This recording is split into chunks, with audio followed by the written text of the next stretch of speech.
We're gonna play a little drum for because they're preparing for. So we're gonna play a little drumming. We're gonna do it. Yeah. So and you learned how to play drum too, didn't you? So oh, we're gonna do a little of this too, because they've been working on it. But if you can practice over here. You can start off down here. It'll be a little noisy. I'm just going down. You can do it there or go there. Yeah, either way, it's up to you. Then we'll come back to this side. We're only gonna do about 15 minutes, 20 minutes. You can start your warm ups. And oh, here we go. Here we go.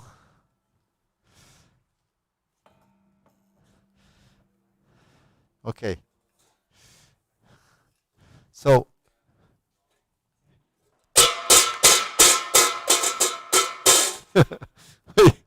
okay. Okay, ready? Start playing and then we'll play a little. Want me to play cymbals or gong? You want cymbals or gong? Me. Want to do the gong? Okay. Do a little gong first. Gong, gong, gong, gong, gong, gong, gong, gong, gong, gong. You want to do this? Oh, okay. Dun, dun, dun, dun, chang, dun, chang, chang, chang, chang, chang. Oh, it doesn't matter. They're all different, yeah. These two are close. These two are the same. They're long. Okay, do this.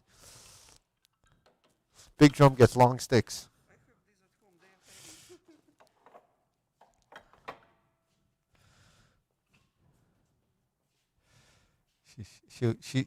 She knows bass.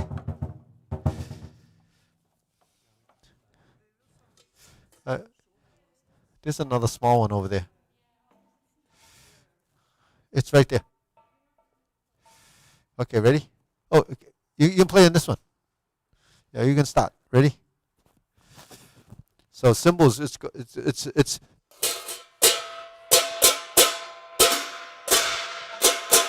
1, 2, 1, 2, 3, and then when they roll or bow, it's just.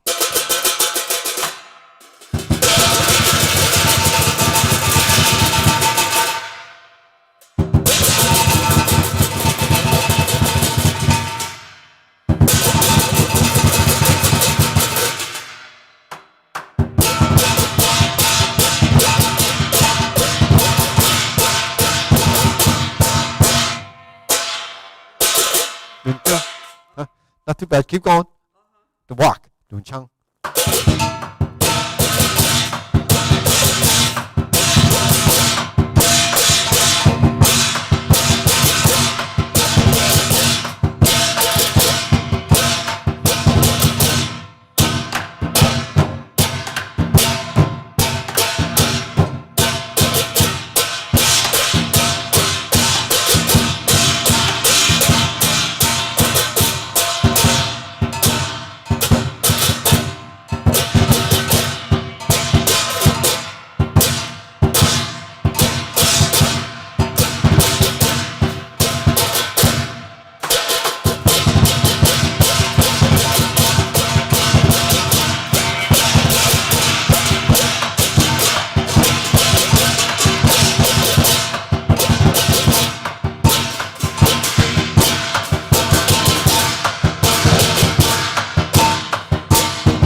Yeah, yeah. Well, that's the walk.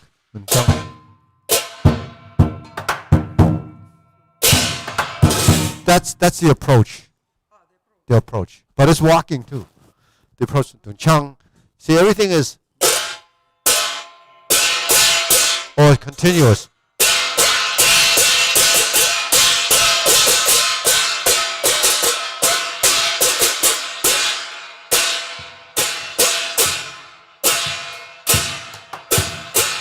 So it's 1, 3, 1, 2, 3, or it's just continuous like that. Yeah.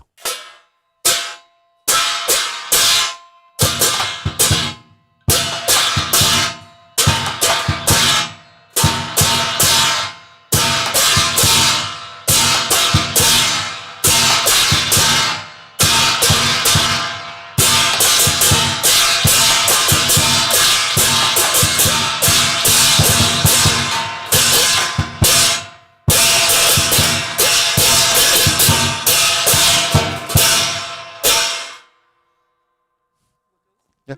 Chang Chang Chi.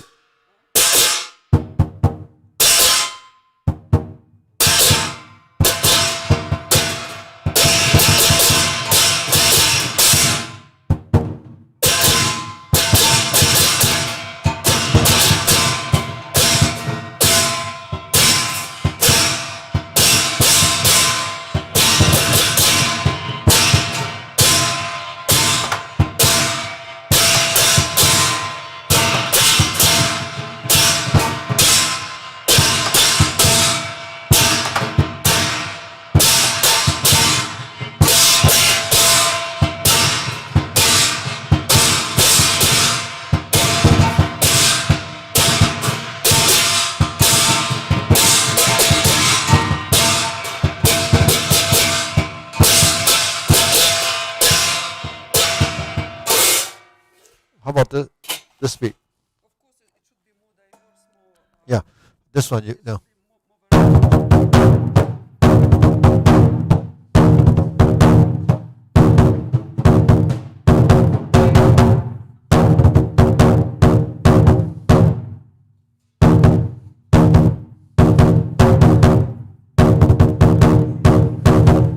Can you play gong? Chang chang.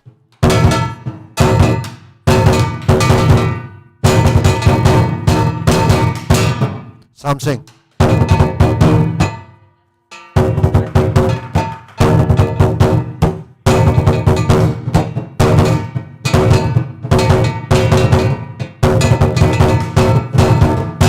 Yeah, good.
After you hit a while, you start to get the gist of it.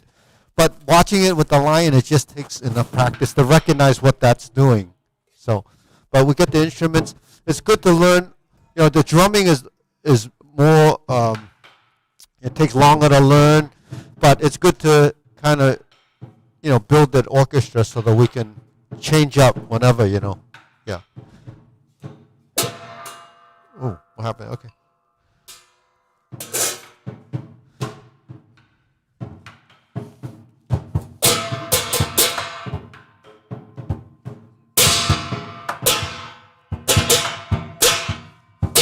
They're doing warm-ups on the other side.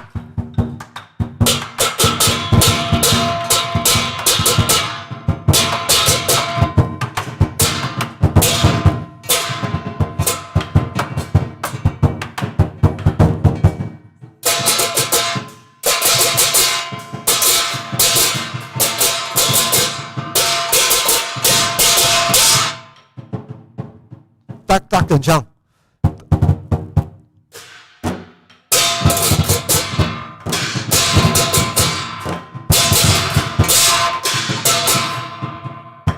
Keep going, yeah.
You sped it up. Actually, you keep, it's good. It's good.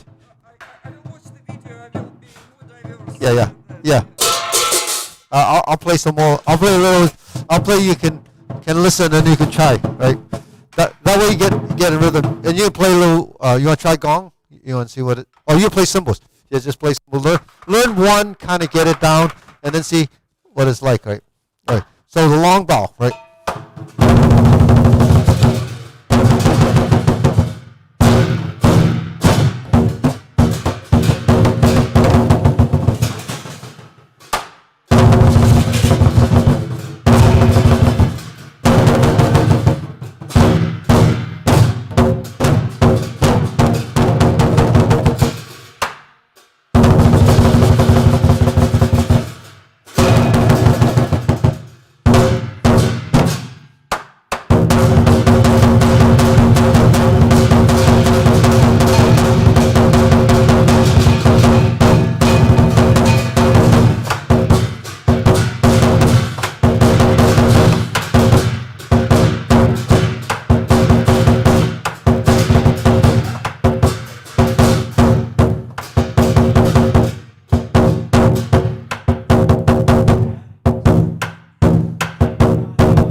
the reason why I had to have the chunk,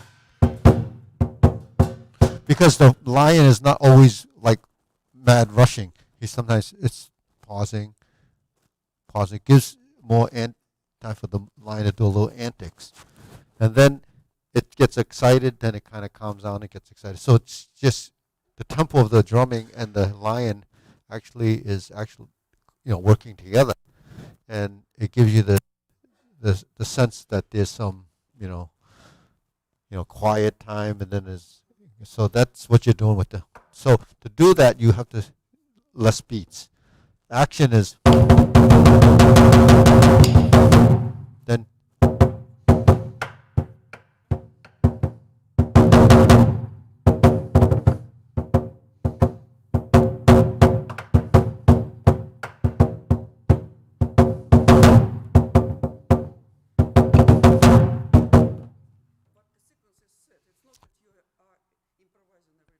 it's not always improvised. It's just the same old beats. But the thing is, maybe I do a series of.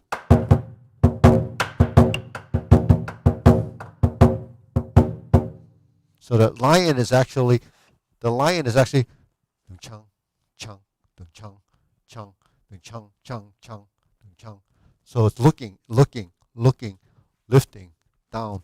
It's stepping, it's moving because it's approaching in a certain way. So it's not always like boom, boom, boom, boom, boom, boom, boom, boom, boom, boom. So there's more of this. Otherwise, whoever's in there is just gonna die get a heart attack from. Well, he won't die, but that's how what you have to practice. Get the sticks. If you go to the side, it flips. It's like a cutting hand. When you do your kungfu, you have your hand. The lion dance stepping is actually just like when we do our palm strikes and our lift. That's like a mantis, right? And you sink, you turn, you push, you drop. All the stuff that you do in kung fu is happening in your arm movements. So if you do the lion like this, it goes straight forward. But we actually go like this and go like this. So it's just like in the second form. Here, palm strike. Here, palm. So the head comes down and you go like this. Then the head looks over there. When you push over here, the head over here. When you're here and you snap like this, that's like you're lifting with just a forearm sinks and you turn and you turn. All the action, you can see it in the head just from this. When your hands are like this, you're holding here. This is closing the mouth like this. So your arms in this position. So this is the structure you have, just like sort of like that, yeah. But so you're like this. You have a cat stance. So the footwork, is the same body mechanics practically as we do in kung fu. But when we go like this.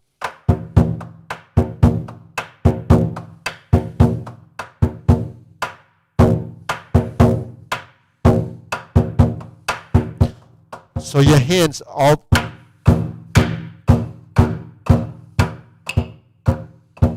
So it's all set. You don't have to look at it. You just have to know.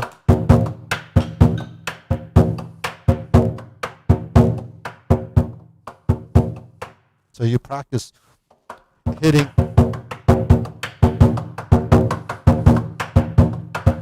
Oh, you have no.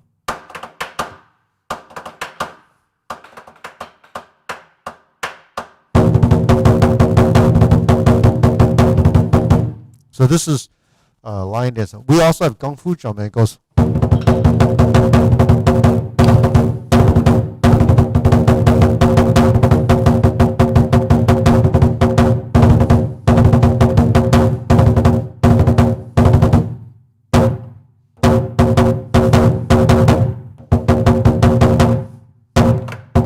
So there's kung fu drumming, and that's done to forms, but we don't do that anymore.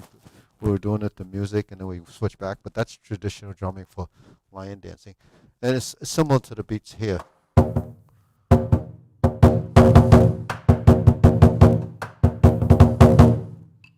So you can practice. Practice makes it's really getting your arms and things to work right. And then if you're learning to play, the most important thing is the roll.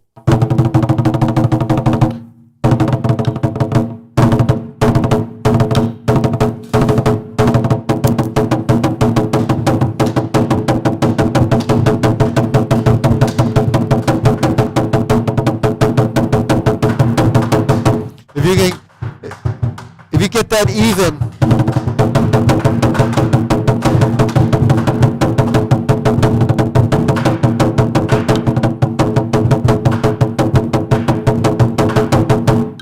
so so how we used to practice, you just take your fingers and you do it on home, at your desk, on your drum.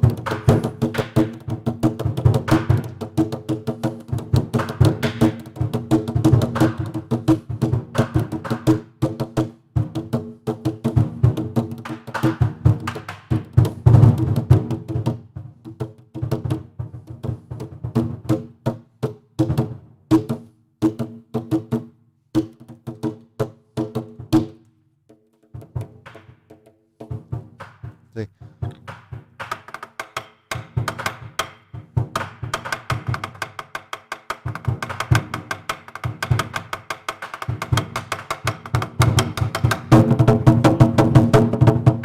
So long as you get the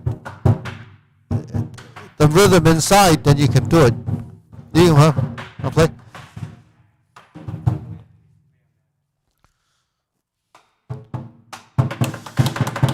You're going.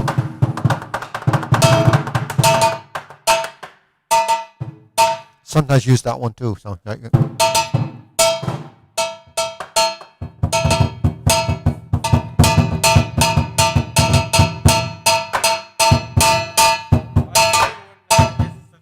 What? What? Yeah, yeah, yeah. You're pretty. You've been playing pretty. You do pretty well. Yeah. But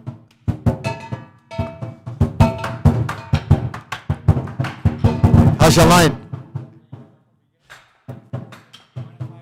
What? Who wants to? Rose. You want this? Rose, you want to do some line?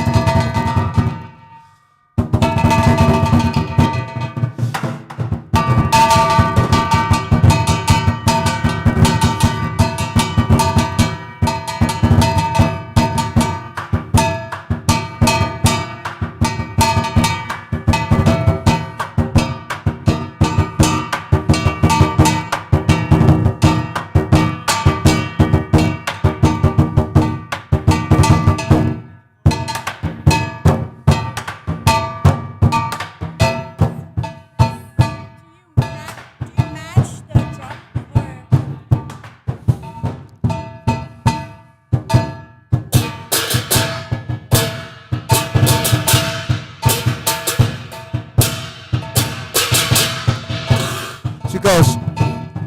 Oh, listen. See.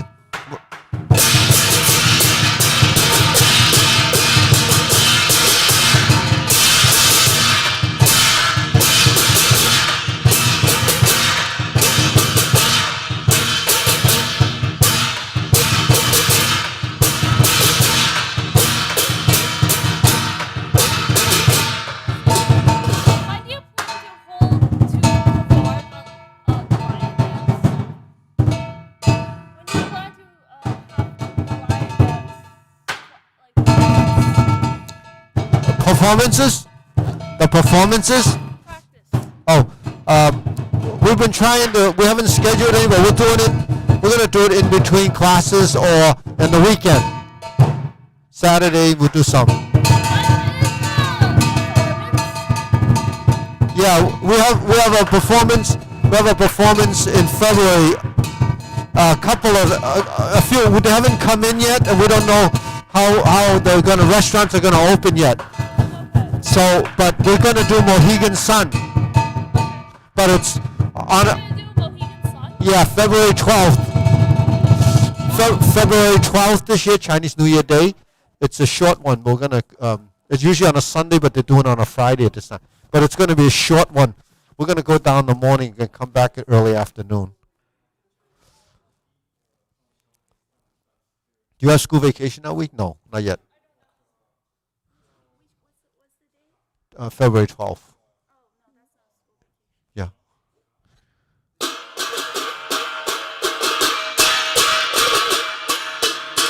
So when the drum goes fast, it's more. Then when they part, dun dun dun dun dun dun dun dun dun dun dun dun dun dun. It's always like 1 2 3 1 3, and there's combinations of that. Dun dun dun dun chi, dun dun dun dun chi.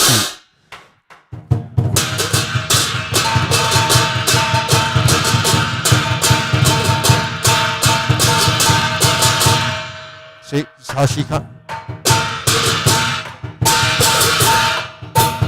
See how I bring it back here? It muffles the.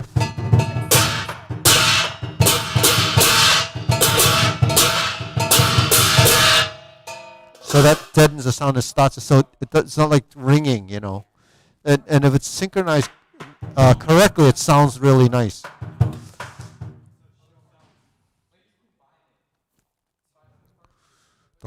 Chi.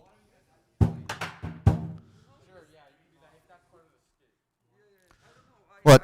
Dun dun dun dun chi. Chang chang dun chang chi. Yeah. Chang dun dun. Yeah. Yeah. Yeah. Yeah. So. So every time it pauses, you can start again. You know.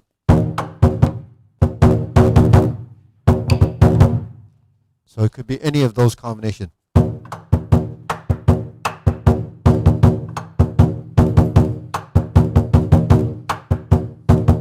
So the dun dun dun kind of gives it like a finalization, and then you just go.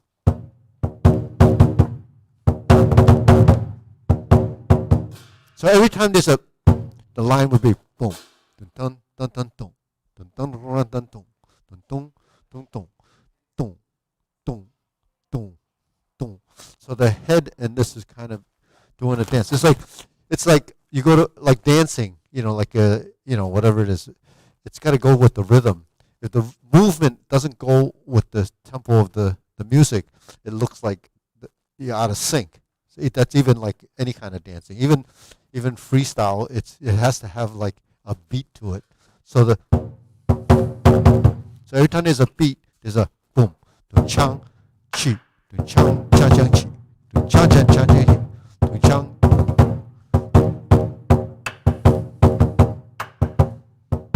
Dun dong, dun dong, dun dong, dong dong, dun chi, dun chi, dun chi, chi, chi, chi, chi, chi.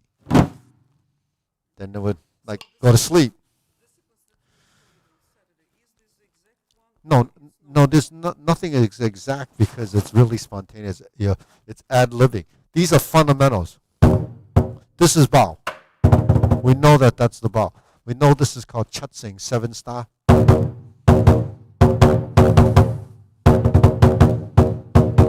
So certain movements go with that beat. That Chutzing is like a sort of a interim to stop and then restart for a jump. You know what I mean? Like you could do this. Jumping is, however, it's usually 3 sets of that, or sometimes it's even elongated, and then it goes into the walk.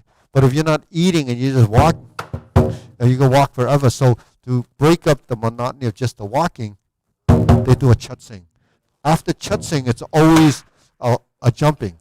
So the jumping is excitement. The chutzing is sort of a finale of that segment of whatever they're doing, and then it kind of moves into, it depends on what they're doing. So if it's a prearranged skit, when we're doing something like Mohegan Sun or Parade, there's really no skit. It's just walking and kind of going through the antics. Whereas if we're doing, say, something at a restaurant where there's like a tangerine, an orange, and some lettuce, then we do a short mini skit. You could drag that on and we'd be there for like 4 days. But the thing is, we do like a 2 or 3 minute thing, and then it's done. Then they move on, and if we did some restaurants in in the past, Bamboo might have 20 or 30 of these setups throughout the restaurant. You'd have to go to each one of them. That's why we would have 2 or 3 lines, try to knock it off quick. They're not doing that this year. They're just they're actually doing it during a downtime because of the social distancing and business is down anyways. So they're real. That in Mohegan Sun they might do just that. I don't know if we're doing the offices, but we're going to do the front of the thing. The whole thing is only 30 minutes. No walking around. None of that. We'll be on the bus going there and back more time than we're there. Yeah, but so It's the same as in the sequence. Kind of. Still, I have to know. yeah, the sequence is always bow first, but there's going to be no bows between. A bow is also a ending, and then in between whatever happens, you'll be um, sort of notified or coached during that period of time. But um, unless we're eating, it's really jump, walk, chutzing, jump, and you could actually go from walk to a jump. In other words,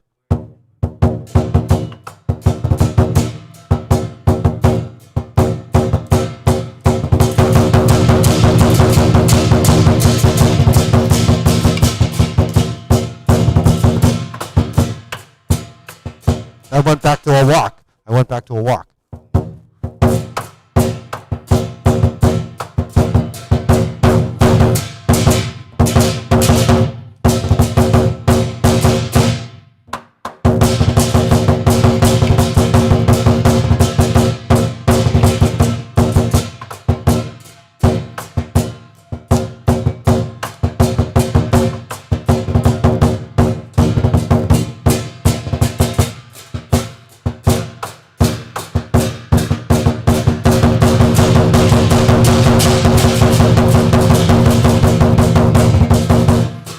What happens here when you?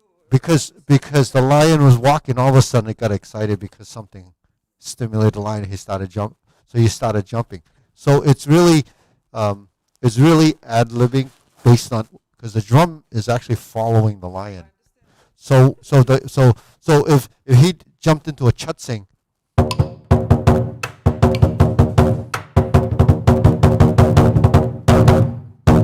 that's he.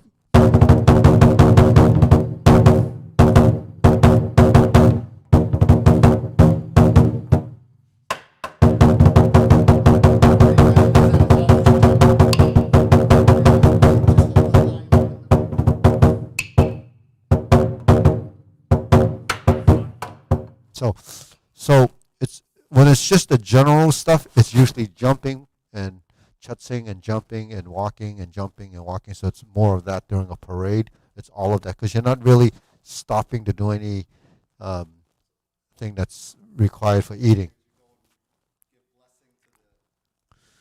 Yeah, yeah.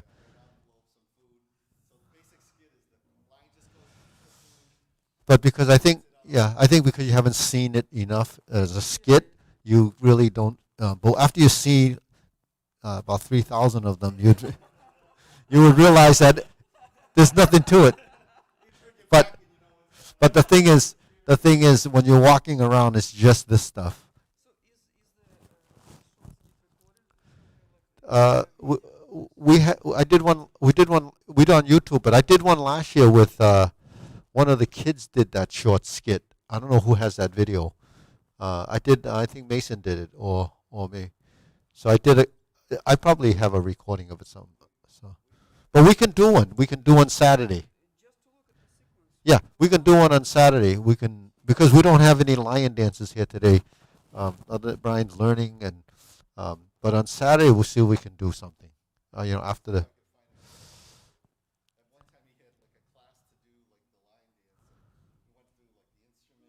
Yeah, yeah, yeah. Chinatown. We don't even know there's gonna be a Chinatown this year. Yeah, but we know Mohegan Sun is February 12th on a Friday.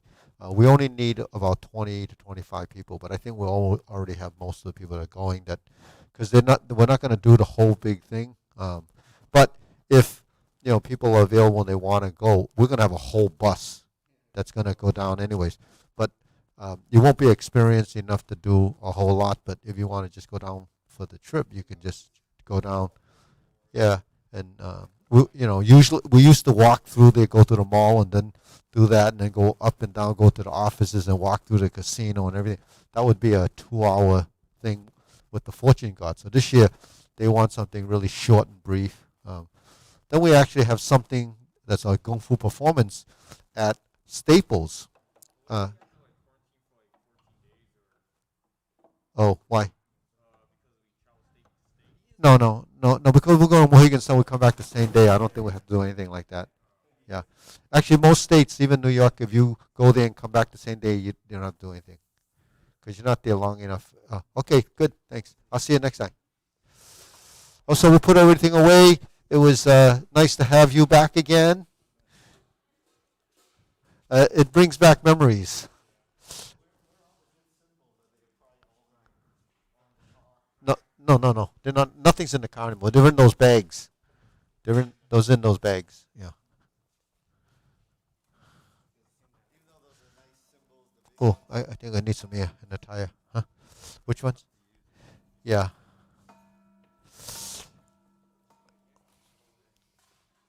I gotta pump this tire up.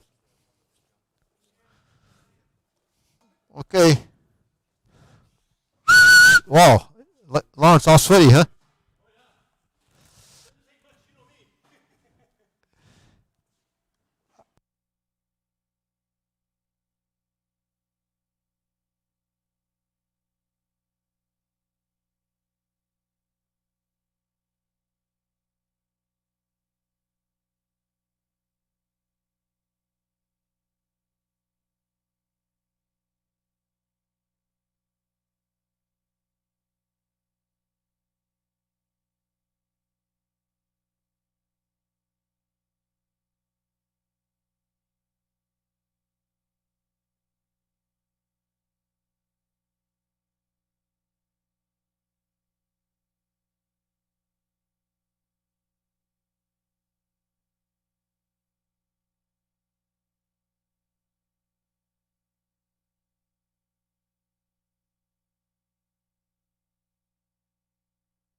What do you want?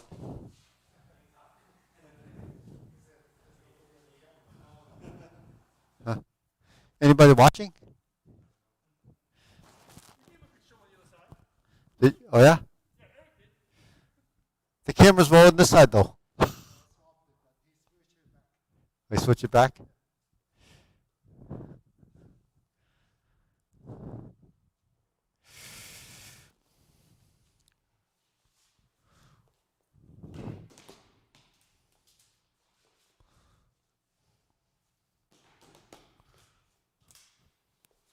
One, two.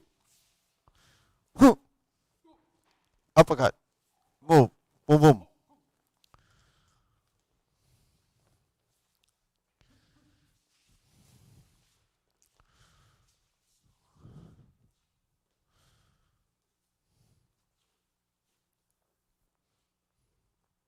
Don't rush. Don't take your time.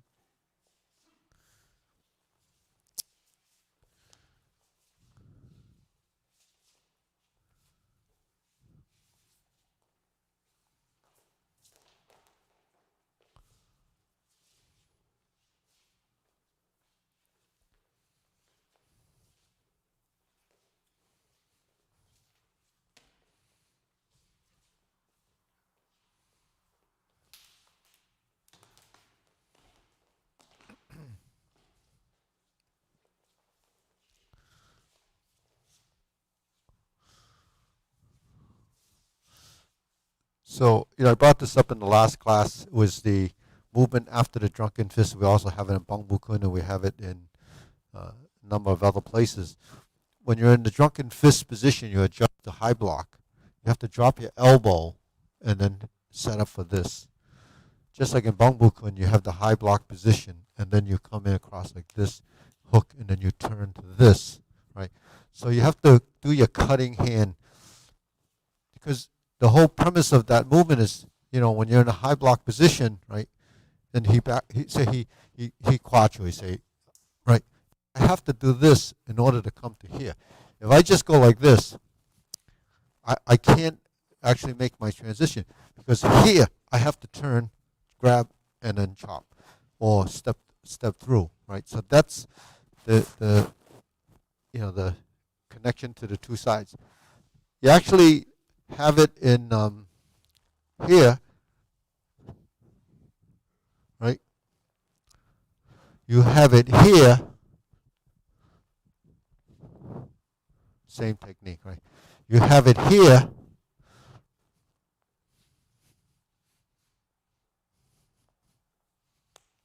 you have it here, right? They're all the same. So once your body recognizes that that's what that is, then it should become second nature. Because if you're going to apply a technique, reflex action has to happen off of an action that's consistently known inside your body as a reflex. So it has to get into sort of a subconscious behavior, but you have to make the cross connection that it's the same transition. So that's how your body starts to improve on its, its execution, the form. So that's a sort of a simple thing, but a lot of people don't pick up on it. So it's the high, and it's all about pivots and fulcrums, right? So if she just chopped down, and I do a high block, right, and I block here, right, my pivot point is here, and it's a fulcrum. I pivot here, because that's my point of, I do that, right? So that's, all it is. All martial arts uses leverage and fulcrums to maximize the potential of your movement. So we use our body a certain way, then we can understand that. Movements are also multidimensional, just like the basic drill that we have, like we're doing uppercut sliding step, right? And we have that, even though we learned this boom in the first form, it happens in the 10 images form, right? Right, you step, right? You have a chow chu and a punch, but it's off the back leg. Here it's off the front leg, but you chow, right? And you turn So this lifting, then when we turn and punch, it's really utilizing your pullback in the transition to sync up your hands. You go like this, 1, 2, that's your arm. This is your arm. But it has to tie to your legs. So the efficiency of the movement is when you pull back, it's because we connect this and this as a equal opposite reaction, and you develop some speed. So speed is taking out some of the breakdown of the movements. So the uppercut, and you press on my hand, you press, right? You disengage, boom, right? As soon as you press, I'm already here. So that's the technique. So you become efficient. So if he presses, it goes like this. So the disadvantage to him is the harder he presses, the longer it takes for him to recover. So his commitment to that block should be soft. Then he can respond. If he's softer, then he can maybe stay with it. See, so that's kind of what you have to do. So don't over anticipate anything in your reaction. You have to kind of just try to connect. So we're not as physical. Only at the end of the movement you should be releasing the power to the end. When you release the power to the end, ready, go, uppercut, boom, punch. But don't tense, right? Because if you tense, after point of impact, boom, boom, it's gone. And then she should be able to respond if I were to counter, right? Because you have to react right from there. A lot of people do this kind of thing, then they're tight. And they actually, what do? You can't react until you let go. So we want to let it go at the end of the movement. The power is transmitted. If it hits, if it doesn't hit anything, you're already relaxed. But you can't think you're relaxed with going like that. That's actually, the strength never got to the end. And at the same time, you don't want to put the brakes on the movement. And what's putting on the brakes? That's putting on the brakes. So all the energy that you created to get to here so braking is tension. So you don't want any tension during your execution, because the fist becomes the momentum, and it becomes like I mentioned this in the last class, and you guys heard this, like a speeding car, and you have a loose something in the seat. As soon as you slam on the brakes, it just flies. Well, this is that package that's sitting on your seat. You move and you turn over here. When the hand gets to here, even though I stop, it keeps going, right? The power keeps going, because you created that force, and then it's gone. At the end of that movement, it's still going. That's letting it carry through. Once it carries through, it's gone. And then the hand can do whatever. It responds from there. Yeah. So that's why we always let it go. When you chop, it's there. It's there. It's there. Right? It's there. So always get your power to release here. So do we have to lock the elbow to do that? No, we don't lock the elbow. Because the momentum is where you put the brakes on it. But if you're not restricting it, then it'll continue out. That's what gung is. That's a force. And the whole objective of doing these movements is to create a force. Because you're not going to hit without force. You have to hit with the most force you can. But you're not, if you don't think you're going to land on that target, you don't have to put a lot of force into it. So that's the sort of the idea. Okay, so let's do kungfu. So there's a lot of punches in kungfu. So you should be able to get a lot of energy to the fist. Remember, every strike you have some sort of weapon, whether it's a fist, fingertip, phoenix eye, a chop, a palm, an elbow. All of those are your parts of your striking apparatus. So, okay, Go. Up.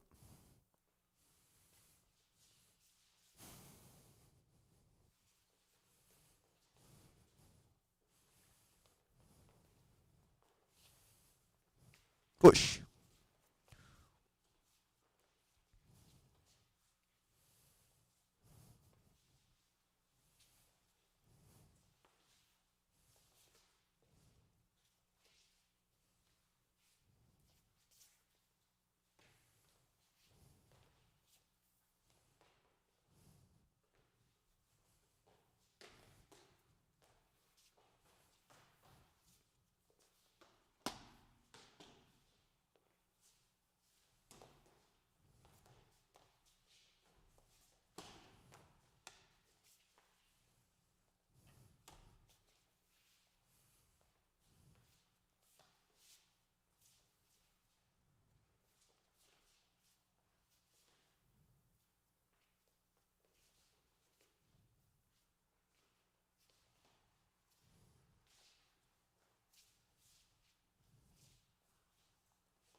Okay, deep breathing.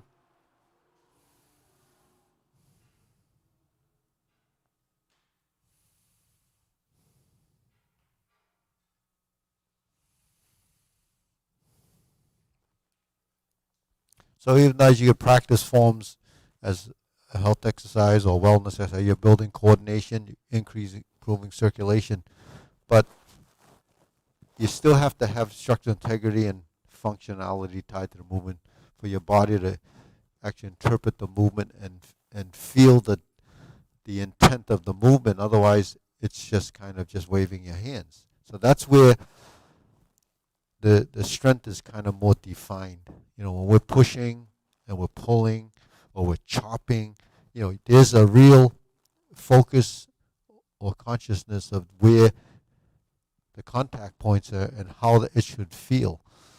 You know, you can do it by doing it with someone, but even then, you could do techniques with someone and still be using the wrong strength because all you do is forcing your way. You know, a lot of times people spar and they all get injured, you know, bang themselves up, sprain their fingers, all this because they're always clashing. It doesn't mean that you're going to get any better doing that.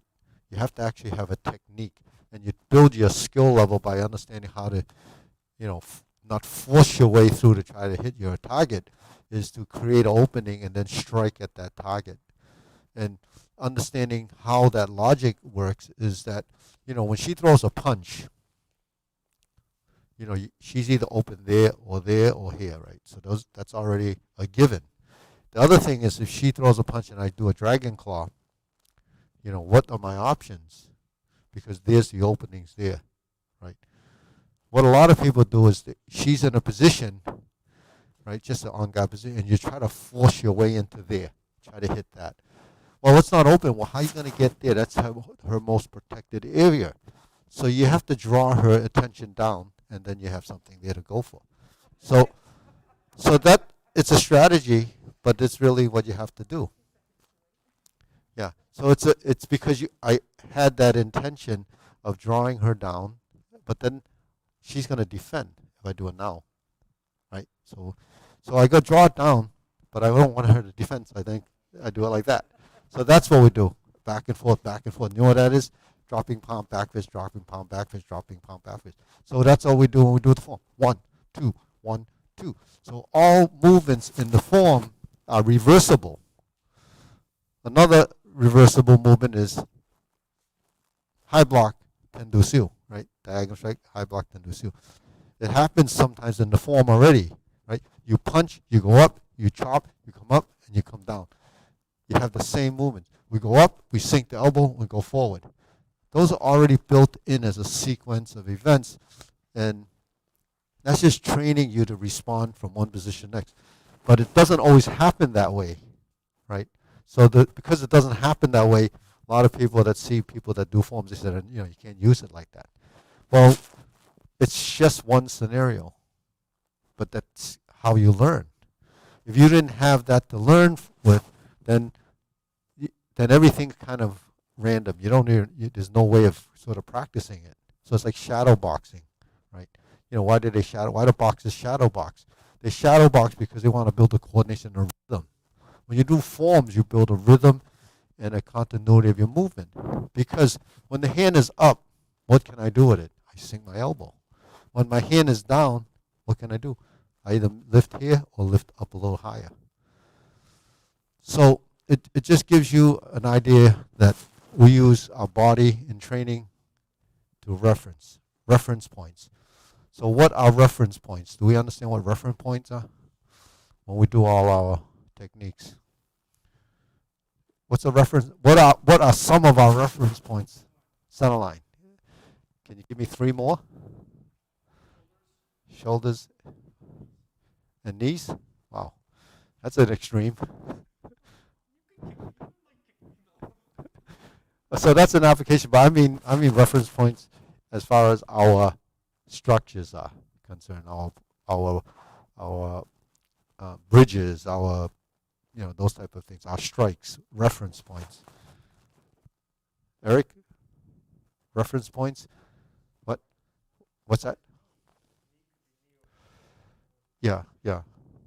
So those are reference points. They're still reference points. Those are alignment points, referencing as an alignment.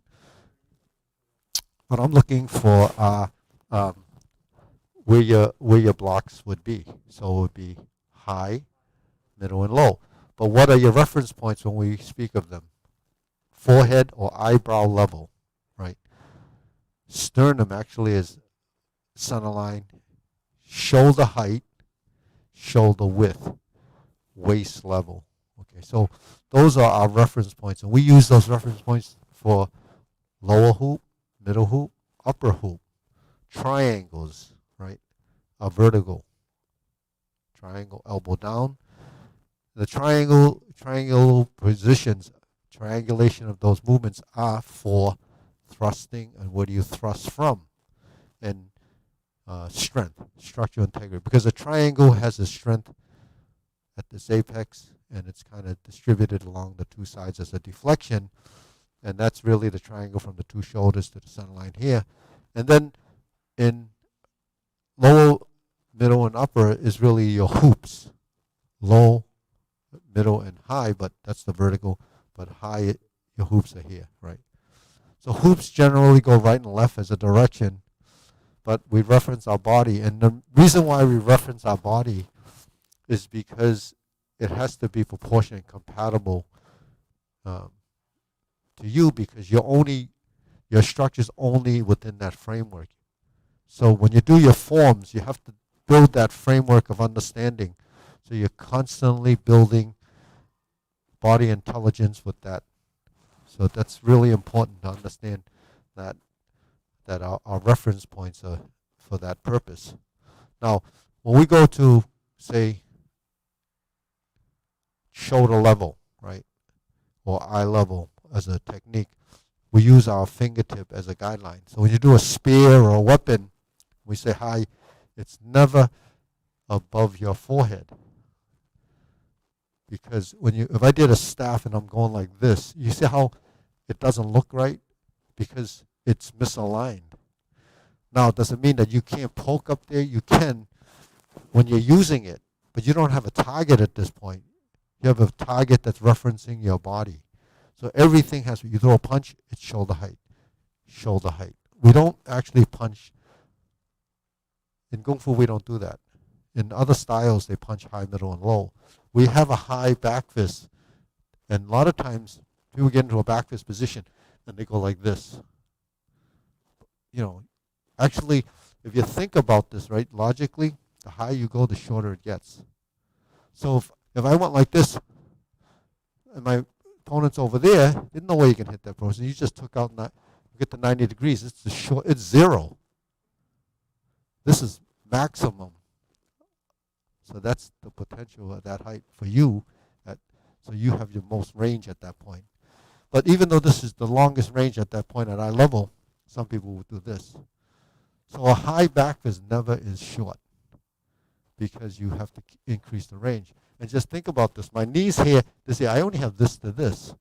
If I stop it here, I can't reach, because my knee already would have been bumping into my opponent, right? So, that's that. And then, we talked about this in cloud hands earlier, but when we do our forms, the center line position is this, right? So that's our center gate. If we turn it like this, there's 45 degrees, right? When we sink our elbow and pull the hand in, it's closer to the body, right? When we thrust our fingers out like this, it's elongated. So all of those are this height. So what's the big difference between that? What's the big difference between this and this? What's the big difference? Elbow, right? So if I use your elbow, his position, right? Okay, so we'll look at this. This is an elbow position. 45 degrees vertical. So this angle is pretty close. This is big. This is about as close as you would want to get at any given time for these kind of things. So when you're like this, your structure integrity is here. It's close. Little 45? Well, almost. 45 here. Not here. 45. You turn. So your body, your middle block is most effective here for strength. It's like the cylinder, right? When you open it to 45, then the strength is here, right? When you extend it to here, the strength is here. So each one of those are structures that has to be compatible with your direction of movement. So if you do your movements like in gung kuen, trap, and you have 45 and 45, it's too far out. You can't use your hand like that. So it tells you have to do this. Space here, not here, and here. Right? So that's what we have to do, right? So that's what we have to understand, because once you understand that, when you do your form, you can self-correct. Until you understand that, you can't self-correct because you're looking, to be someone, maybe a teacher would have to point that out to you. So this actually gives you the idea that that's what you have to know. And then, okay, stay in that position. Yeah. Okay. So if I go like this, you have positions that are like this, right? So in the thrusting position, like in Zhenjiang, going to the throat, you go like this, but then you angle it like this, and you have the strength coming into the jugular here. So that's how you should do that. So that's what you have to understand. And then the elongated one, that's kind of a no-brainer. It's usually straight like that or straight like that. So here, there's no angle, there's no sinking of the elbow, and it's just a straight line from here to here. But it does come through 45 in order to do that. Because all our punches has to go through that extension of that angle. Just like when we here, sliding step, we have to go through this angle before it finishes there. So that's the body mechanics in the motion. And if you understand that, then your movements will be very efficient. And efficiency and structural integrity are the two things that you need most to improve your skill level. Because without that, it's just the form. It's just a sequence. So that's really critical. And then we didn't even get to the leg part of it, but that's important to understand. So if you're doing Tai Chi, if you're a Tai Chi practitioner, you're doing cloud hands, I see sometimes people doing cloud hands like this. It's eye level, but there's no elbow position. Okay, so make sure and if you're punching and you're doing leopard and tiger springs to mountain, this should be closer to when you push. Right, so you want your elbows to be here, but not all here. They open in here, and then you execute, right? So that's something that we have to know about the geometry of position. When we're doing, say, strum the lute, and we thrust like this, then you have your open 45, and then you would close the door, which is this actually extends a little bit, but you sink back to the hand like this. Now, when the hand's like this, anytime you know that when you're in the 45 here and it starts to come in, you can feel the strength. But you can do no, you can do it. You can feel, and you come in, right? If you turn your hand like this and you come in, now you can feel the strength in the sinking of the elbow. Because when you're out here, you sink the elbows different. But when you sink the elbow here, when it's out here, then the strength goes to here. The closer you get, the strength goes to here. And when your strength goes to here, then this ties to here to create that triangle, you see. So there is, and all of that is experienced through your feeling in the movement. You know, how does that feel when I go? You know, right? How does it feel when I go? When I open, right? So now you have strength, and then you're gonna go out from there. So that's kind of a, you know, a theoretical thing, but then it's also something that we can pick up always just watching, because you don't see the, you know, the difference in the that triangular position. So that's what referencing is. So that it happens throughout all of your postures. The referencing that we're talking about, the knee, is for alignment in here. Now the torso that turns, there's still some of that has to be really, that's your right-left movements. So, all right, let's do Fu Hawk. Oh no, we did for Fu just now, right? So, okay, do first half of Fu Hawk. Okay, ready, go.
So when we do this, the first one is eyebrow.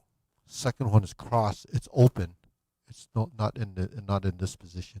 It comes back to this position the second time. You drop your elbow, and then you have to relax. Yeah, pull down and then thrust. Sink. So this sink like this, and then you curl, and then push.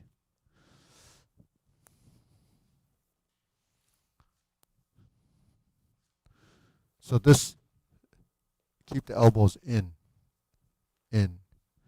So in other words, yeah, see, okay. Do it again. See how your elbows, like this?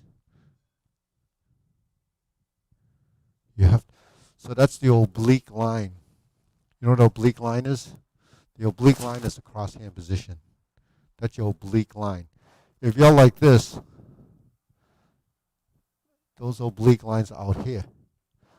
Your oblique lines have to come through here, because that's your center point. You have to go through your center. You have to move. You have to. So that's what your hands have to pass through your body. If it doesn't pass here, then if you punch, I have to do this. If I do this, so then I'm actually not, I have to do this. That's, yeah. So that adds a dimension of movement. When you cross the bridge, If I don't do this, I already did the oblique. See, there's my oblique, right? If I go like this, because I didn't sink my elbow. See, so you have to come, right, right. The hand has to move through here. Yeah. Well, that will close as a function, no, but that's your oblique line. See, the oblique line is this.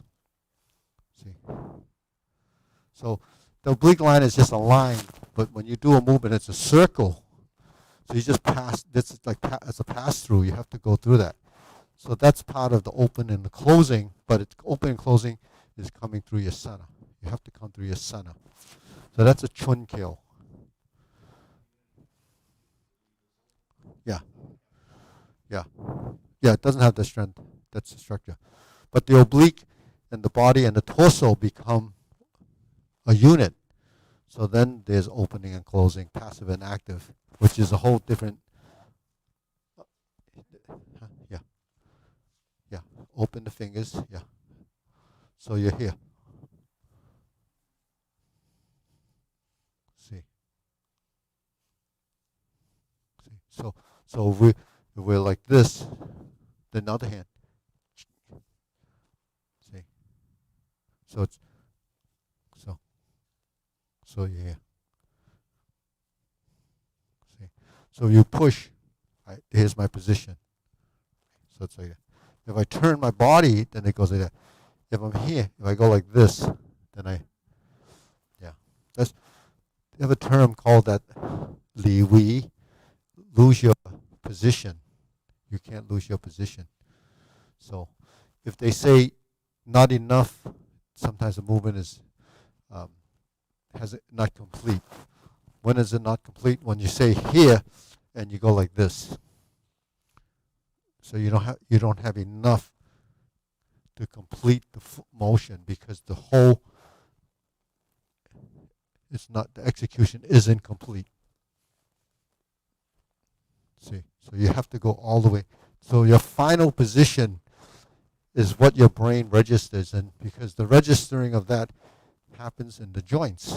If the joints don't reach that destination completely, it doesn't know if it's always different. So it really doesn't send the signal back, when it starts to feed back. So you have to finish each movement for the feedback. So that applies to every joint in your body. If you don't do that, it thinks this is right, so you'll do it like that all the time until you modify it and say, well, this is what it is. But we know that from here. Because this is dragon claw, this is dragon, then we go to here. What made it different? It's different because we're in a different plane of movement, different stance. But essentially, it's this with a turning of the body. I didn't do anything different but turn and turn. That's exactly the same, right? So that's what we don't actually recognize as we're passing through these postures as we learn them. But eventually it comes down to, when they say when you reach a high level, it just comes back to simplicity. It's nothing to it. It's all the same. That's what happens. So then you don't have to learn any of this stuff. It's just only that. But that's kind of kidding aside. You have to go through this whole big roundabout to get back into just this small little space. That's the journey. So, anyways, so let's keep going. Elbows still not out, still a little bit out. Yeah. Yeah. Yeah. So so see, so it's this. See this here. I gotta cross it all the way over. Oh, it's a big cross. So this is your oblique. There's your cross hands. These are your cross hands, right? Cross. In this cross hand position, this is this position. This isn't recognized, right? Paul was saying close, right? That's called chi bok. Chi bok in the term when they use that, chi is to stick or close, close up. So when you do this, it has to close. You open, close. See. So as simple as that is, it's not easy for the body to pick up on it because tension. Something's not letting go. Restriction. It's not part of the motion. Oh, right there. Stay there. She fixed it, but it was over there. That means something's wrong over there, over here. And then be able to see here. So this and this lines up with this. Misaligned, right? Not this. This, when this is aligned, you have a hoop. That's your structure. Yeah. Yeah. This is because we can't see ourselves all the time. And then sometimes when you see yourself, you don't even know what you're looking at. So it's still off. So you have to try to understand it. Then you can fix it. So that's the self-correction again. Okay, keep going. Oh. Hi.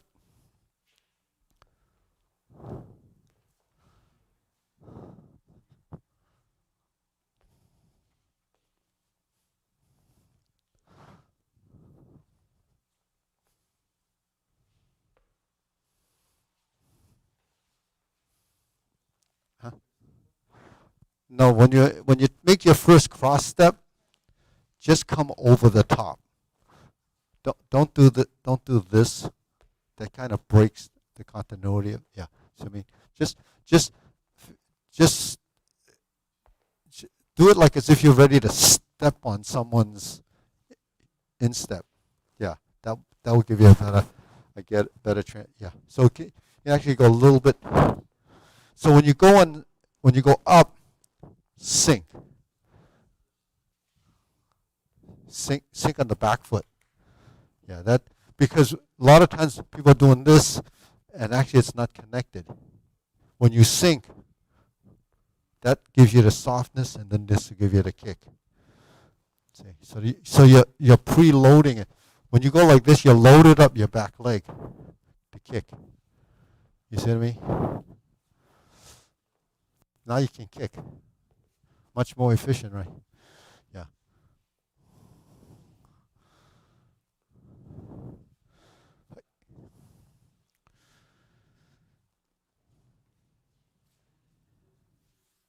Yeah.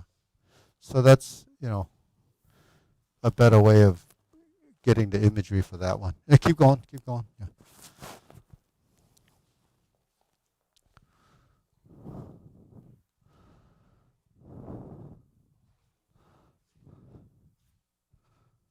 Yeah. So when you draw back, don't do this.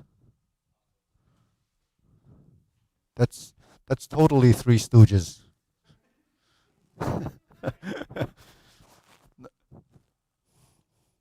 Don't go. Okay. Okay, go. Boom. Boom. What? Okay. This side. No. It should be actually a palm, right? Palm. 1, 2, 3, 4. Yeah. Okay.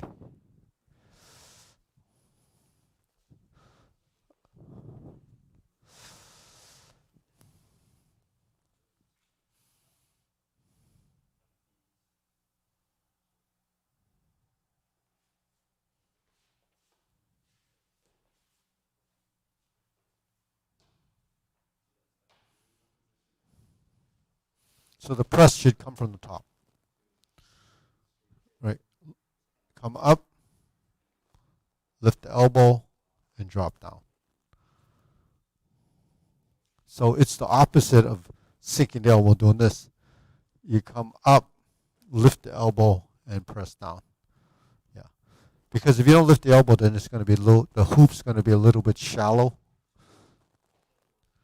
It's like kungfu, right? When you, where is it? You trap. Oh, we come from here, and then we press. So when you lift, you have a good press. If you go like this, it has to do with this. In the convert, the opposite of that is to bring it down this way, but we're coming up this way. Then you have a press. So here we've got to come up, press, and then come up, press. Depending on which side you're doing, but your press should come up from the top and keep it close to the body, because this is a press using this, which is different from this and this. This, right? Chopping hand is here, open. Right? Dropping palm is here, open. Press is here, close, and then open. See? So press here, because closer you are to the body, more leverage or more body weight you have in your elbow press.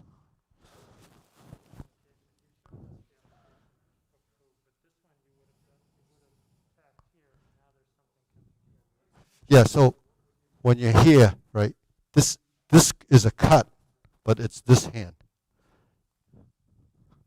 So it's this is coming here. It's just like this, yeah. Yeah. But it's just to your front. But the thing is, it's a motion. You know, it's a motion. 1, 2, 3, 4. So, yeah. So it's just a direction movement. It's the same thing of whether it's here or here, you don't have leverage, right? So we're looking, we're always looking for to get the potential of that movement, maximizing its potential, getting the most natural strength. So the most natural strength in the down direction has to be close to the body, because we don't have any. Further out you go, the less strength you have. So it's the same as in kungfu. If he has his hand, if I'm here, and then it's here. So, but it could be like this too. Actually, this is pretty good, right? So that's what it is. So it gives you a little bit more leverage if you're going to break the arm. What gives you some,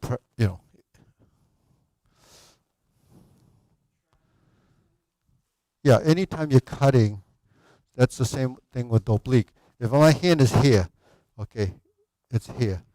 If he grabs my hand,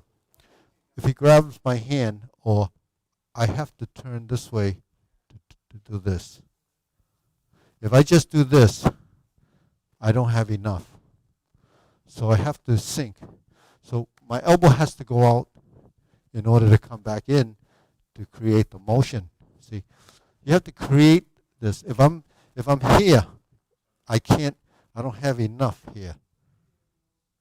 The only way I can recreate the position is to do this, right? Because my action is here. So my hand is here. How do I get this action here? I have to do this, fold, turn, and then sink. And then it becomes. So the dimensional change, which is bop, boop, boop, boop, is created by the upper-lower coordination. You find and create the natural strength of your position by maneuvering.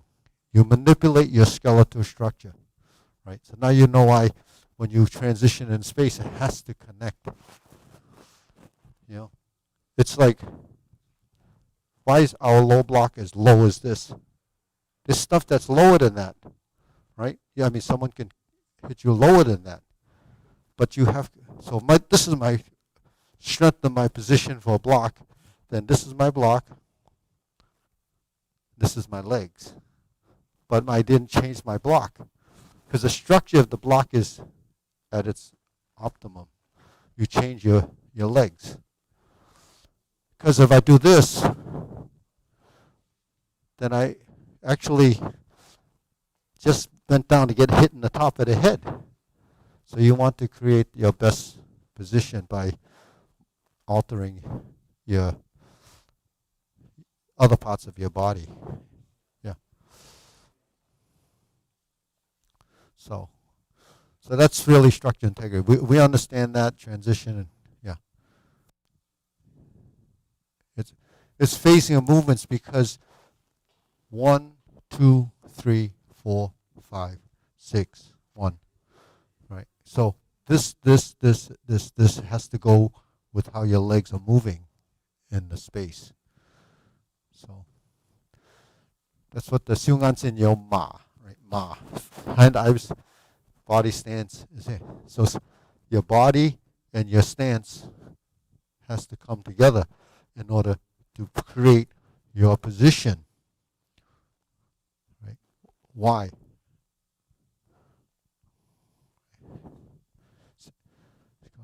Upper lower coordination. So it's a lot to just house in here, and then your body will go through the process. Some of you, like today, I went with some of the blue belts. As soon as they recognized how some of those techniques work, the whole intent of movement changed a lot. So they really improved a lot. Even this, boom, boom.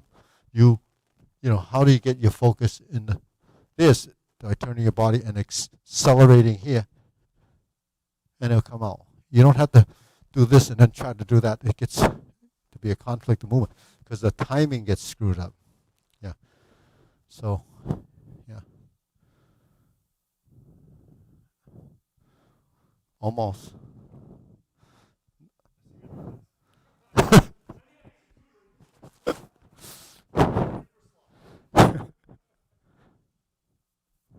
Okay, 五宝。